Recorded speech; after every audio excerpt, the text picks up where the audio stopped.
Të dashur teleshikues, ju përshëndes. Po fillojmë lajmet në televizionin 4+. Janari rrit virozat, por edhe numrin e pacientëve të vegjël në pediatrin e Spitalit të Lushnjës. Mjekja pediatre Nirda Xhafa apelon prindrit të drejtohen specialistit nëse fëmia shfaq temperaturë të lartë.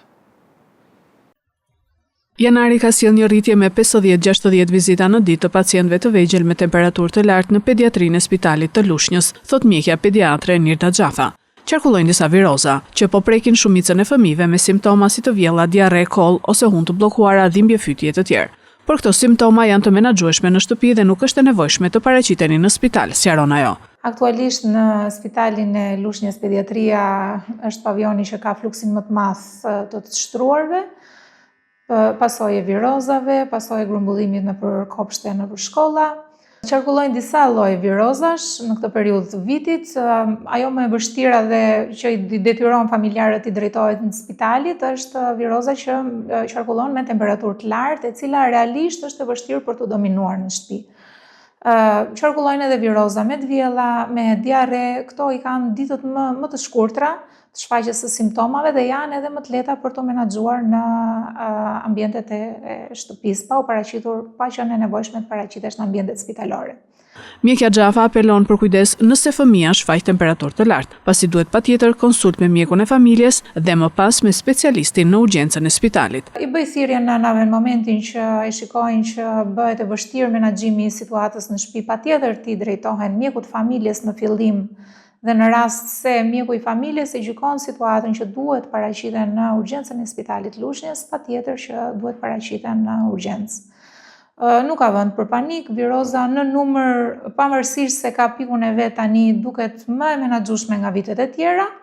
Gjithashtu edhe të rriturit janë prekur nga virozat dhe kërkojnë kujdes të veçantë në këtë periudhë.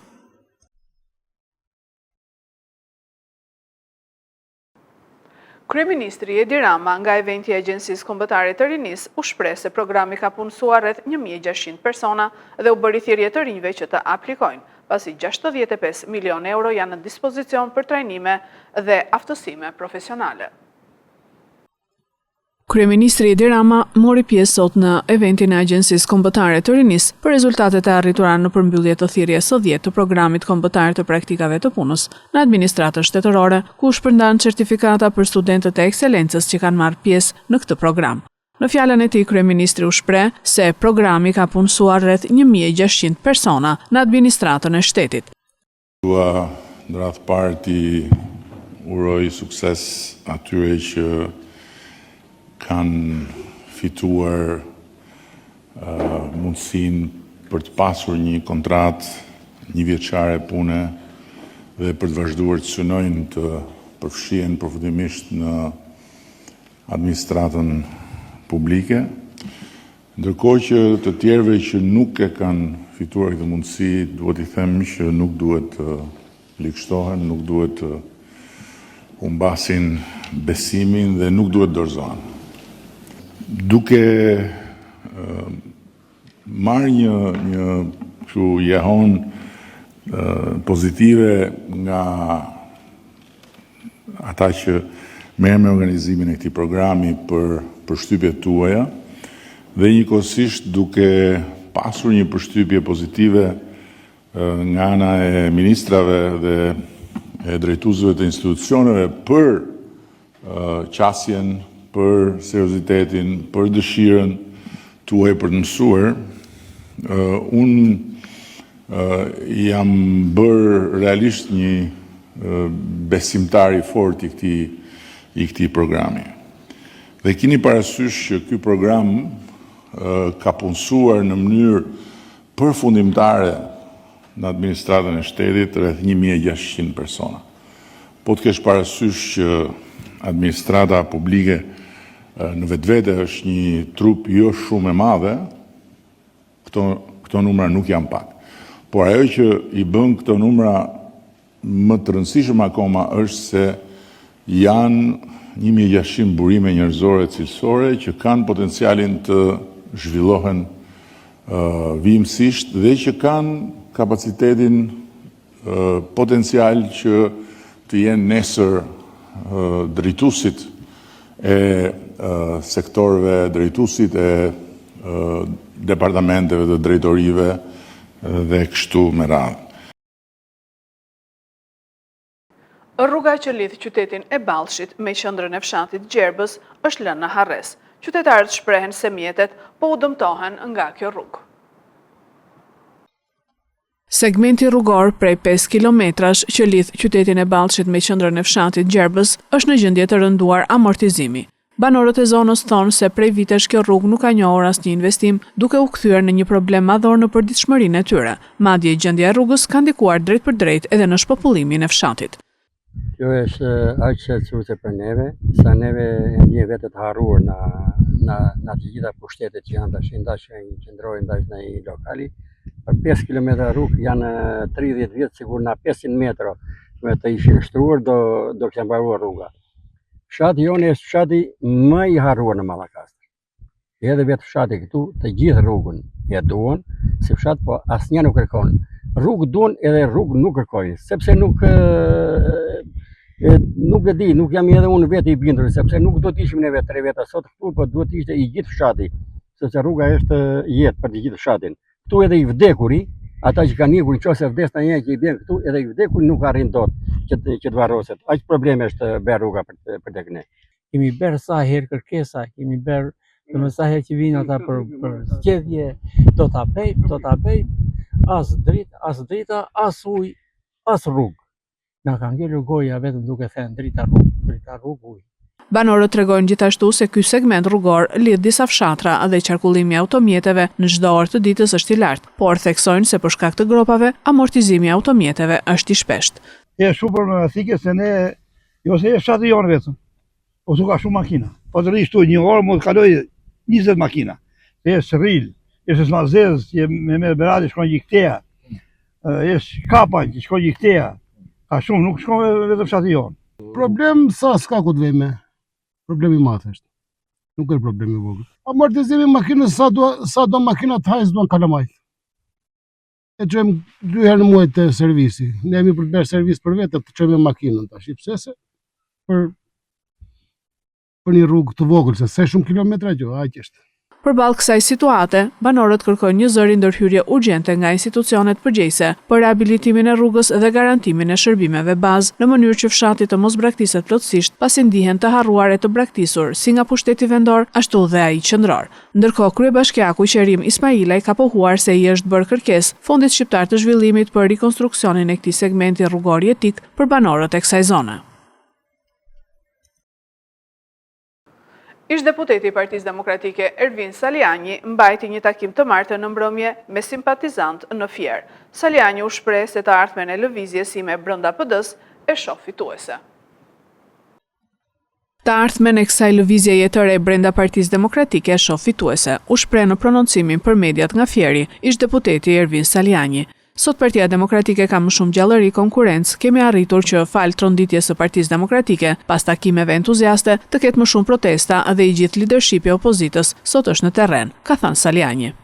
Kemi arritur që falë, po e përquajnë në mënyrë figurative, tronditjes së Partisë Demokratike për shkak të takimeve masive dhe me entuziazëm të madh të demokratëve, të tregojmë që Partia Demokratike është gjallë dhe për shkak të kësaj po zhvillohen, siç e shikoni, protesta të mëdha, për shkak të lëvizjes demokratëve, i gjithë leadershipi i Partisë Demokratike nuk është më në radhë, po ka dalë në terren për të takuar njerëz.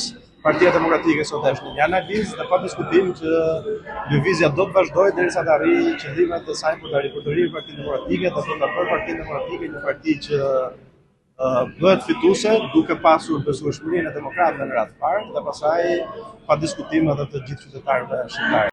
Në Fier duhen afruar të gjithë demokratët e zhgënjur të pakënaqur, ka apeluar Saliani, çka ka bërë që Partia Demokratike në Fier sot të jetë pothuajse inekzistente dhe e ndarë në shumë fraksione. Saliani theksoi se lëvizja e tij politike i shërben vetëm Partisë Demokratike, ndërsa status quo-ja favorizon vetëm mazhorancën.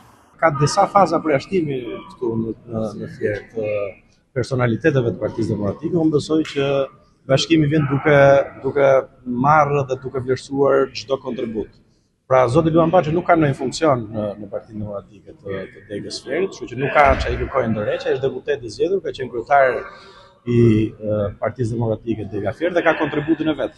Problemi është që duhen mbledhur të gjithë demokratët e tjerë, të cilët janë të pakënaqur për arsye të, po themi, në qarkun e Fierit ka ndodhur që nuk kanë respektuar rezultati i primarëve, ka ndodhur që nuk është respektuar plotësisht ndarja në zonat caktuara e kandidatëve për deputet dhe 100 arsye tjera. Kjo lëvizje i shërben vetëm Partisë Demokratike. Thash edhe po e ritheksoj që status quo-ja i shërben vetëm Edi Ramës. Partia Demokratike sot fatkeqësisht është ashtu siç e do Edi Rama, e atrofizuar. Ndërkohë Saliani është shprehur i vendosur për të shkuar deri në fund qëllimit të kësaj force politike, pavarësisht kundërshtive brenda kupolës së PD-s. Më herët në takimin me simpatizantët demokrat në sallën e tembushur, Saliani ka theksuar se drejtuesit nuk i kanë bërë mirë llogarit, duke treguar përralla prej 13 vitesh. Përplasje në Greqi, motoskafi i rojës bregdetare greke dhe trafikantëve turq. Shkon në 15 numri të vdekurve, të plagosur janë edhe 2 policë grek. 15 të vdekur dhe 26 të plagosur, mes të cilëve 2 policë grek, është bilanci i viktimave gjatë përplasjes së një motoskafi të rojës bregdetare greke dhe trafikantëve turq që transportonin emigrant në brigjet greke. Ngjarja ndodhi rreth orës 21:30 të mbrëmjes së të martës në ishullin Xios të Greqisë. Sipas rojës bregdetare greke, një motoskaf me të paktën 35 emigrant klandestin në bord po shkarkonte në brigjet greke kur u diktua prej rojës bregdetare. Sipas saj, roja bregdetare greke thotë se motoskafi i trafikantëve ishte në fazën e shkarkimit dhe menjëherë u vu në lëvizje duke refuzuar të ndalonte pas sinjaleve që patrulla e saj i bëri. Gjatë kësaj faze dhe në rrethana ende të panjohura, të 2 motoskafët, të cilët janë me nga 2 motor, 300 kuaj fuqi u përplasën duke çuar në vdekjen e menjëhershme të 14 emigrantëve, ndërsa 26 të tjerë, mes të cilëve edhe 2 oficer grek, u dërguan në spital. Një grua vdiq në spital duke e çuar numrin e viktimave në 15, ndërsa burime lokale thonë se 4 persona të tjerë ndodhen në gjendje kritike për jetën, pasi kanë plagë të rënda në organet e brendshme jetike dhe kokë.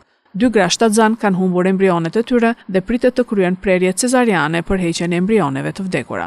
Ende nuk janë të ditura rrethanat e aksidentit, por dëshmitar okular thanë se ngjarja ndodhi më pak se 200-300 metra nga bregu dhe se motoskafi i rojës bregdetare greke hypi me shpejtësi të madhe mbi barkën e trafikantëve, çka vërtetohet edhe prej plagëve që viktimat dhe të plagosurit kanë. Të tjerë dëshmitar thanë se dëgjuan 10 të shtëna nga armë automatike me gjasa prej mitralozit të motoskafit të rojës bregdetare përpara se 2 mjetet të përplaseshin.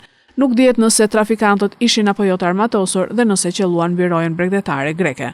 Vlen të përmendet se roja bregdetare greke publikoi vetëm foto të mjetit të saj, ku duket përplasja por jo të mjetit të trafikantëve. Në zonë ka mbërritur prokuroria, e cila ka urdhëruar sekuestrimin e armëve dhe mjeteve të përfshira në aksident.